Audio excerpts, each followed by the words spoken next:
आज वरिष्ठ पोलीस अधिकाऱ्यांची अर्धवार्षिक कॉन्फरन्स आयोजित करण्यात आली होती। यामध्ये विविध विषयांवर चर्चा करण्यात आली, सादरीकरण करण्यात आलं। विशेषतः माननीय प्रधानमंत्री महोदयांनी जी DGIG कॉन्फरन्स घेतली होती, यामध्ये जे काही नवीन न्याय संहिता तयार झाल्या आहेत त्याच्यावर आधारित जे काही बदल करायचे आहेत, तंत्रज्ञानामुळे जे काही बदल झालेले आहेत त्याचं जे समावेशन करायचं आहे, अशा विविध गोष्टींवर राज्यांना 106 मुद्दे दिले होते की ज्या मुद्द्यांवर राज्यांना काम करायचं होतं। त्याचंही सादरीकरण करून महाराष्ट्राने त्या मुद्द्यांचं काय कंप्लायन्स केलं आहे हे आज वरिष्ठ अधिकाऱ्यांनी आमच्यासमोर मांडलं। विशेषतः मी आमच्या पोलीस विभागाचा अभिनंदन केलं की पोलीस विभागाने सातत्याने प्रयत्न करून महाराष्ट्रामध्ये माओवाद हा जवळपास संपुष्टात आणला आणि जवळपास आमच्या 244 पोलिसांनी हा माओवाद संपवण्याकरता शहीदी दिली। पण आज एक प्रकारे महाराष्ट्र माओवादापासून मुक्त करण्याचं काम केल्याबद्दल पोलिसांचं मी अभिनंदन देखील केलं। आणि ज्या ज्या लोकांनी किमान 3 वर्ष C60 हा जो आपला फोर्स आहे माओवादाच्या विरुद्ध लढणारा, त्यामध्ये काम केलेलं आहे, त्या सगळ्यांना C60 मेडल हे देण्याचा निर्णय आज या ठिकाणी मी घोषित केला आहे। दुसरा आमचा प्रयत्न असा आहे की आपल्याकडे तंत्रज्ञान फार मोठ्या प्रमाणात आहे। विशेषतः आर्टिफिशियल इंटेलिजन्सचा उपयोग करून आपण मोठ्या प्रमाणात काही टूल्स तयार केले आहेत की ज्याच्यामुळे एखाद्या गुन्ह्यामध्ये FIR पासनं तर चार्जशीट पर्यंत अनेक गोष्टींमध्ये आपण त्याचा उपयोग करू शकतो। आणि म्हणून मी एक टास्क आज पोलीस महासंचालक महोदयांना दिली आहे की पुढच्या 6 महिन्यात ही सगळी प्रोसेस डिजिटाइज झाली पाहिजे, ज्यामध्ये एव्हिडन्स मॅनेजमेंट सिस्टीम ही ब्लॉकचेनमध्ये नेता आली पाहिजे आणि FIR पासनं चार्जशीटपर्यंत ट्रायलपर्यंत सगळ्या गोष्टी या डिजिटाइज झाल्या पाहिजे।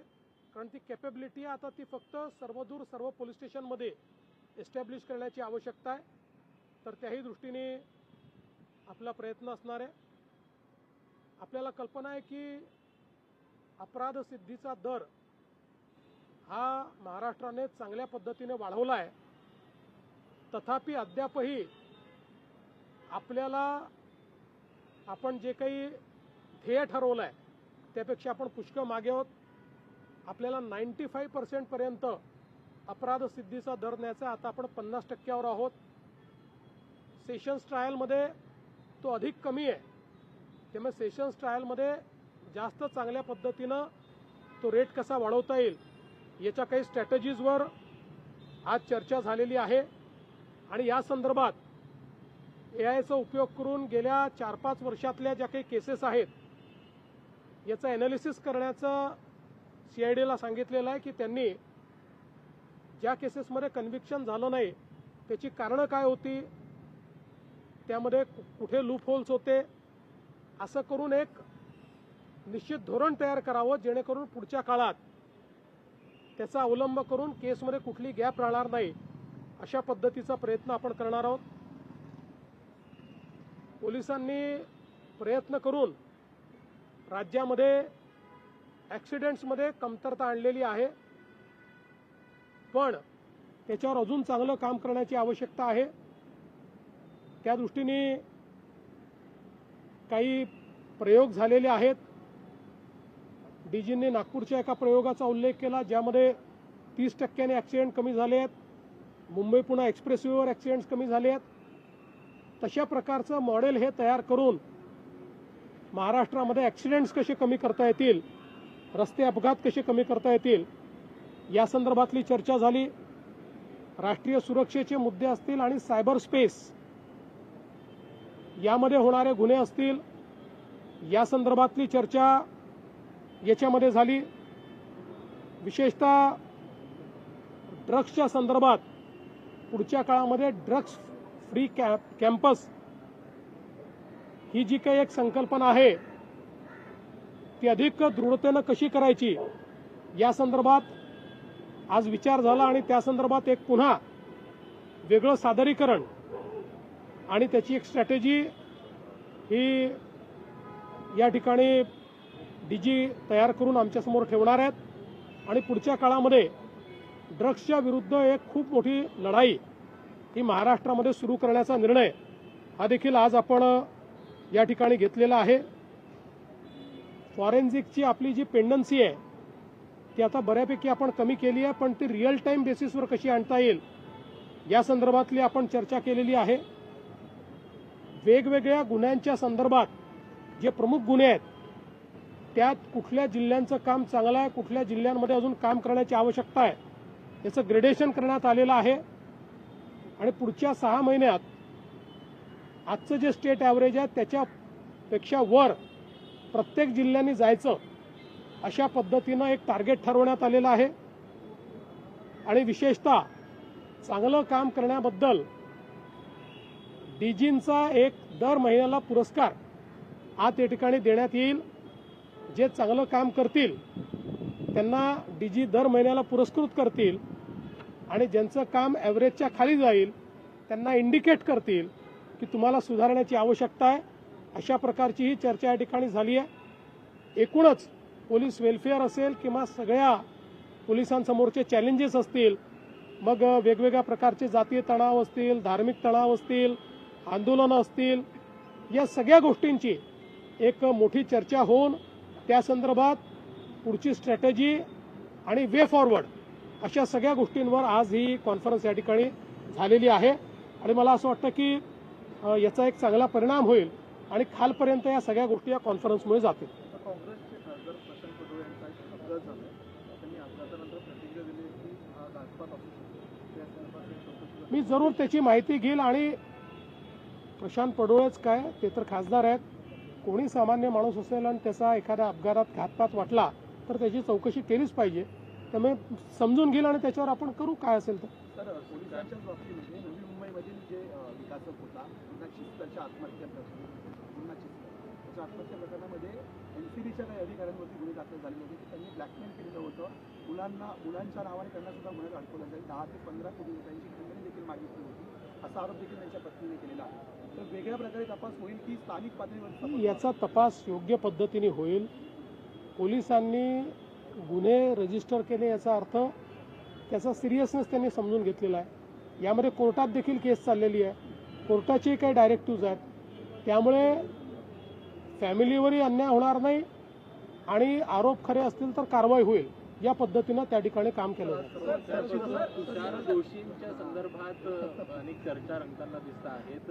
कुठेतरी ते रजेवर गेले आहेत. त्या संदर्भात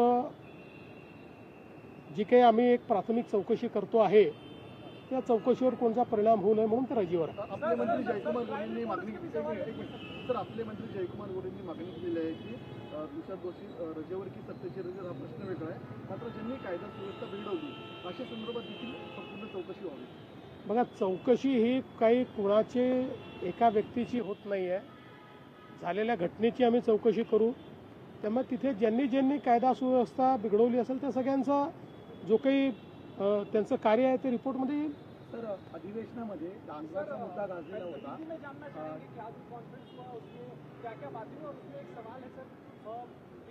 सरकार की तरफ से कहा गया था कि हम AI टूल जनरेट करें जिससे हम बांग्लादेशियों को आइडेंटिफाई कर पाएंगे. क्या वो टूल बन गया है? क्या देखिए, प्रधानमंत्री जी ने जो DGIG कॉन्फ्रेंस की थी उसमें 106 पॉइंट्स ऐसे थे जिस पर राज्यों ने काम करना था. उस पर जो काम किया गया उसका एक एनालिसिस आज हमने इस हाफ ईयरली कॉन्फ्रेंस में लिया है। साथ साथ राज्य में कानून व्यवस्था की परिस्थिति, चैलेंजेस और वे फॉरवर्ड, ऐसे तीनों चीज़ों पर यहाँ पर चर्चा हुई है। क्राइम नए पद्धति से जो हमारे नए कानून बने हैं उसका किस प्रकार से उपयोग हो रहा है, टेक्नोलॉजी का किस प्रकार से उपयोग करना है, ये सारी चीज़ों के ऊपर आज चर्चा हुई है। और पुलिस विभाग ने जो जो किया है उसके प्रेजेंटेशन हमारे सामने किए हैं। और उसके बाद चाहे वो ड्रग्स का क्षेत्र हो, चाहे क्राइम का क्षेत्र हो, चाहे आतंकवाद का क्षेत्र हो, चाहे कम्युनल टेंशन का क्षेत्र हो, चाहे साइबर क्राइम का क्षेत्र हो, चाहे एक्सीडेंट का क्षेत्र हो, ऐसे सारे क्षेत्रों में आगे हमारी स्ट्रैटेजी क्या होगी इसके बारे में हमने आज चर्चा की है। जहां तक बांग्लादेशियों को आइडेंटिफाई करने वाले टूल की बात है, अभी वो पूरा तैयार नहीं हुआ है। IIT में उसकी तैयारी चल रही है, काफ़ी अच्छे रिजल्ट्स है, लेकिन जैसे ही पूरा तैयार होगा हम आपको बताएंगे।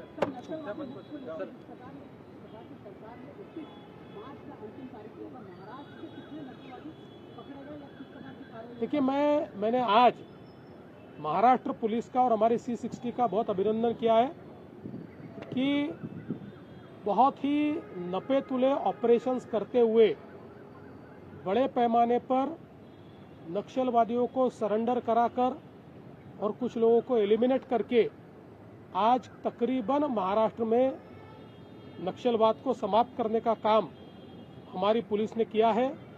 प्रधानमंत्री मोदी जी और गृह मंत्री अमित शाह जी, इन्होंने जो देश को वादा किया था उसको अंजाम तक ले जाने का काम ये महाराष्ट्र में हमारी पुलिस ने किया है।